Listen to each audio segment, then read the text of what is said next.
Hi, this is Reading the Bible with me from A to Z. I start my readings with a praise and worship song to get us all in the mood and ready to receive His Word. So, please praise along with me and my friends Catherine and Ray to Still by Hillsong Worship.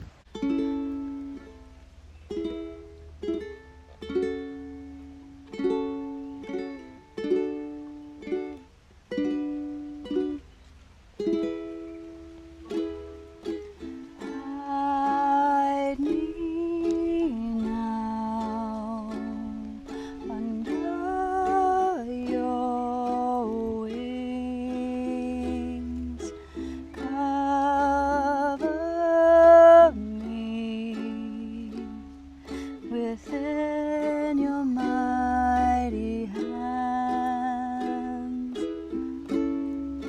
when the oceans rise and thunders roar, I will soar with you above the storm. Father, you are King over the flood. I will be still, know you are God. Find rest, my soul, in Christ alone.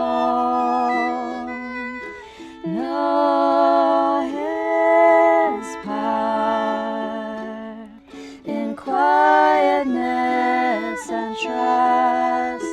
When the oceans rise and thunders roar, I will soar with you above the storm.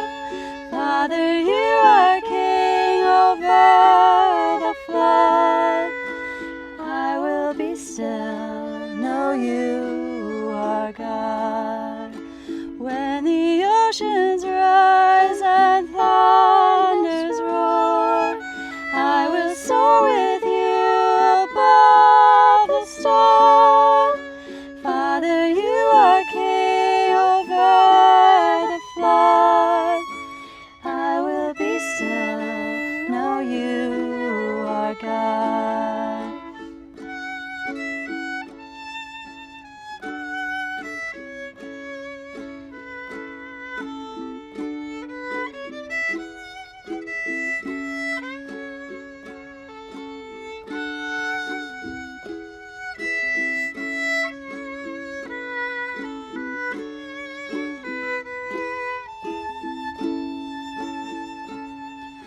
Rest my soul in Christ alone.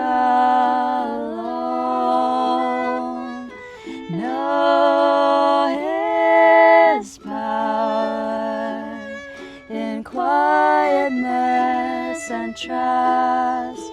When the oceans rise and thunders roar, I will soar with you above the storm.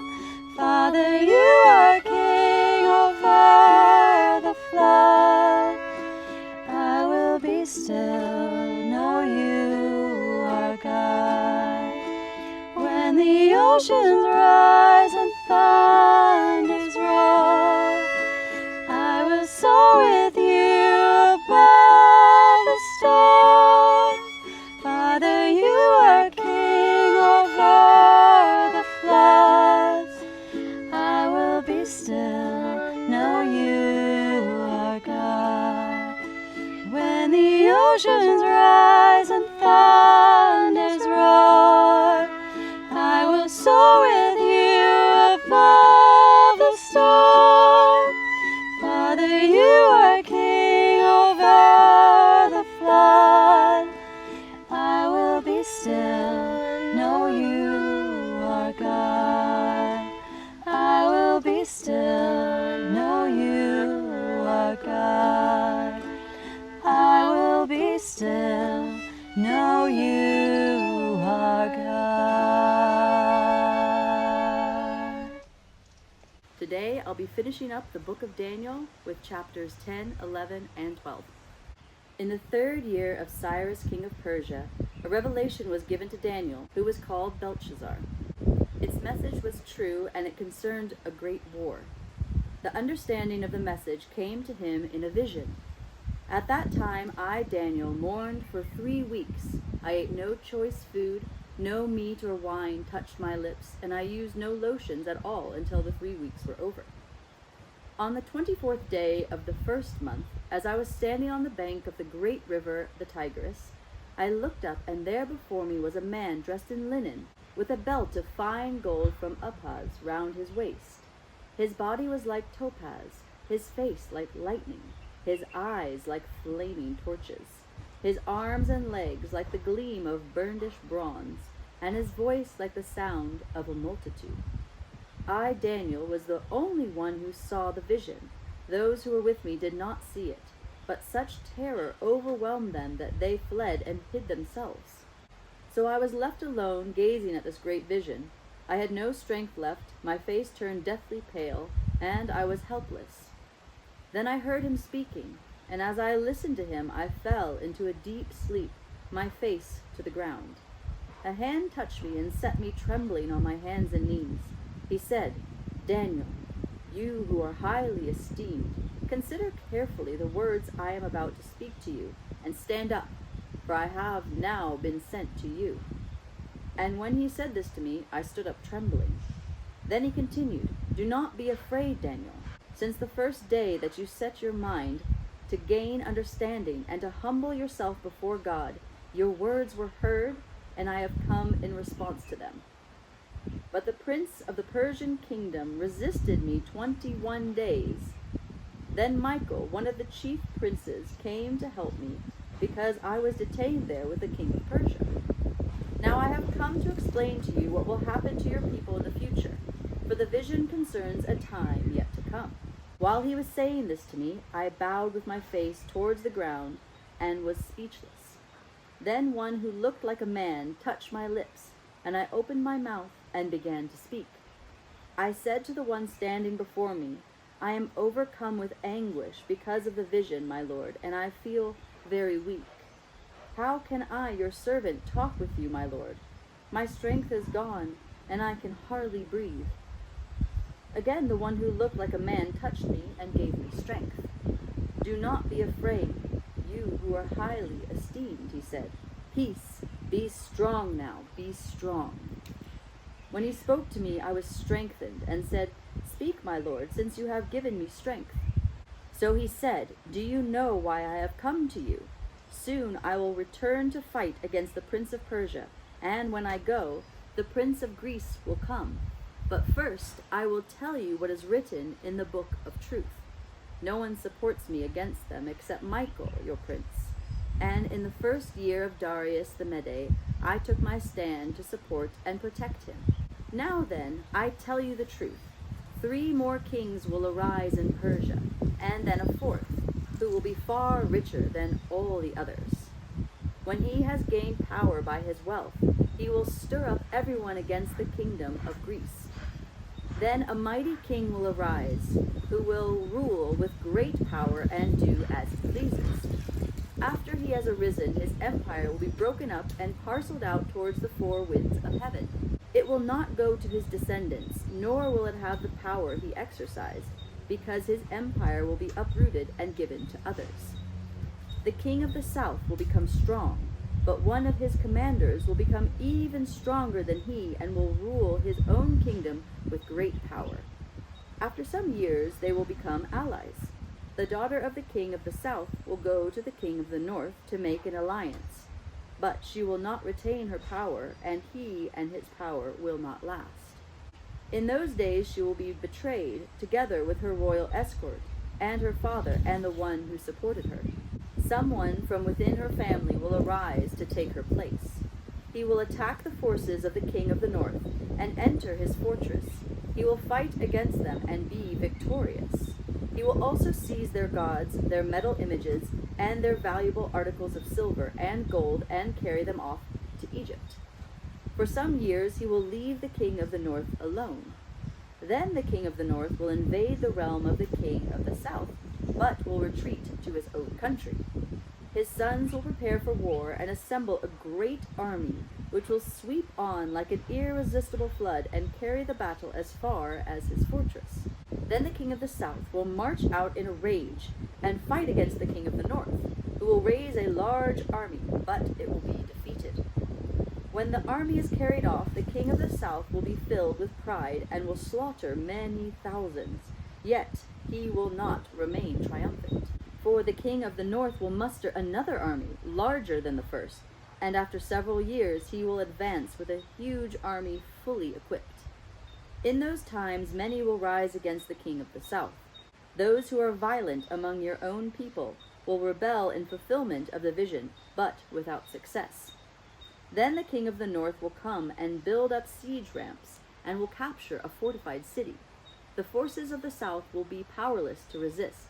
Even their best troops will not have the strength to stand. The invader will do as he pleases. No one will be able to stand against him. He will establish himself in the beautiful land and will have the power to destroy it. He will determine to come with the might of his entire kingdom and will make an alliance with the king of the south.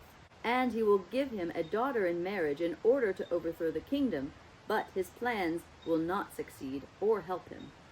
Then he will turn his attention to the coastlands, and will take many of them, but a commander will put an end to his insolence, and will turn his insolence back on him.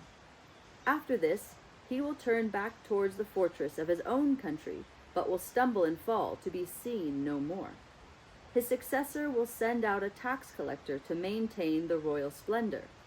In a few years, however, he will be destroyed, yet not in anger or in battle. He will be succeeded by a contemptible person who has not been given the honor of royalty. He will invade the kingdom when its people feel secure, and he will seize it through intrigue.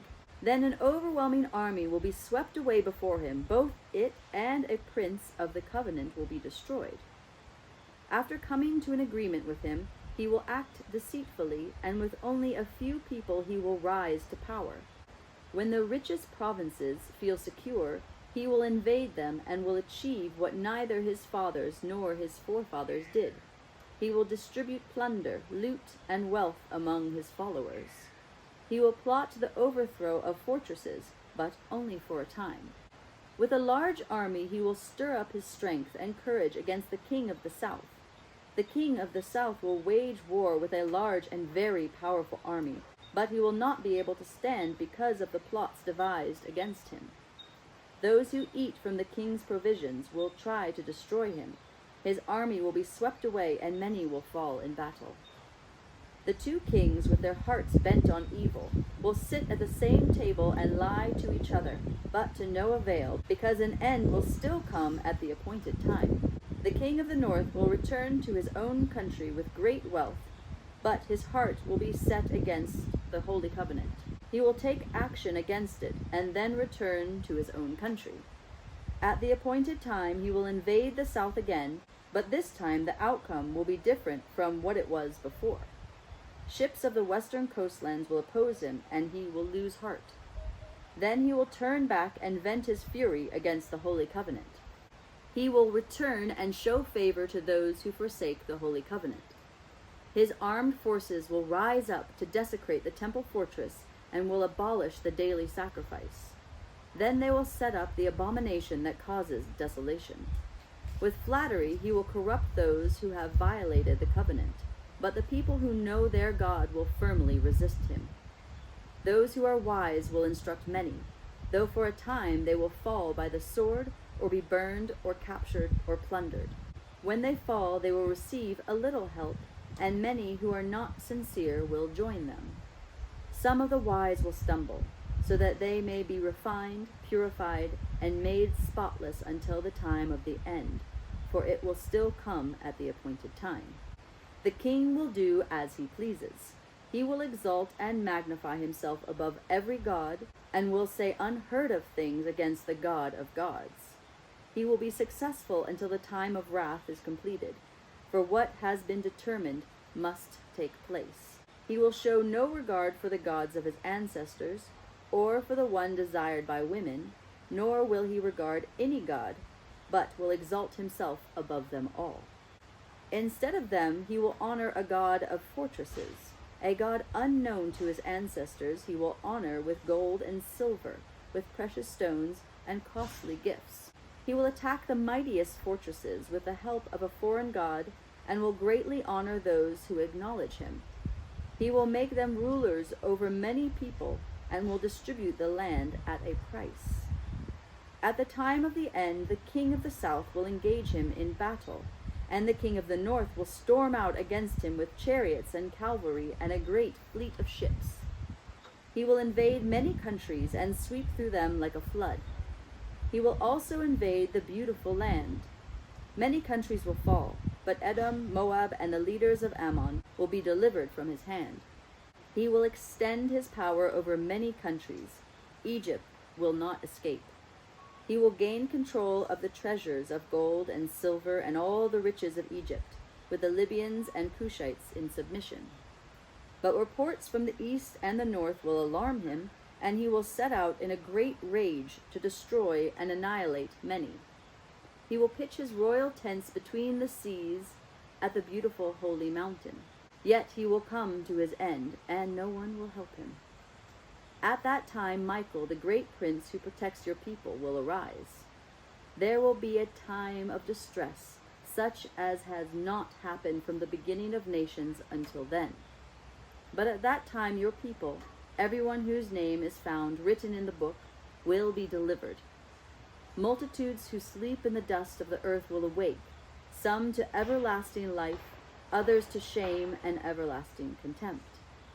Those who are wise will shine like the brightness of the heavens, and those who lead many to righteousness like the stars forever and ever. But you, Daniel, roll up and seal the words of the scroll until the time of the end.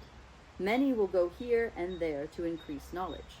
Then I, Daniel, looked, and there before me stood two others, one on this bank of the river, and one on the opposite bank. One of them said to the man clothed in linen, who was above the waters of the river, "How long will it be before these astonishing things are fulfilled?" The man clothed in linen, who was above the waters of the river, lifted his right hand and his left hand towards heaven, and I heard him swear by him who lives forever, saying, "It will be for a time, times, and a half time. When the power of the holy people has been finally broken, all these things will be completed." I heard, but I did not understand. So I asked, "My Lord, what will the outcome of all this be?" He replied, "Go your way, Daniel, because the words are rolled up and sealed until the time of the end. Many will be purified, made spotless and refined, but the wicked will continue to be wicked. None of the wicked will understand, but those who are wise will understand. From the time that the daily sacrifice is abolished, and the abomination that causes desolation is set up, there will be 1,290 days. Blessed is the one who waits for and reaches the end of the 1,335 days. As for you, go your way till the end. You will rest, and then at the end of the days you will rise to receive your allotted inheritance."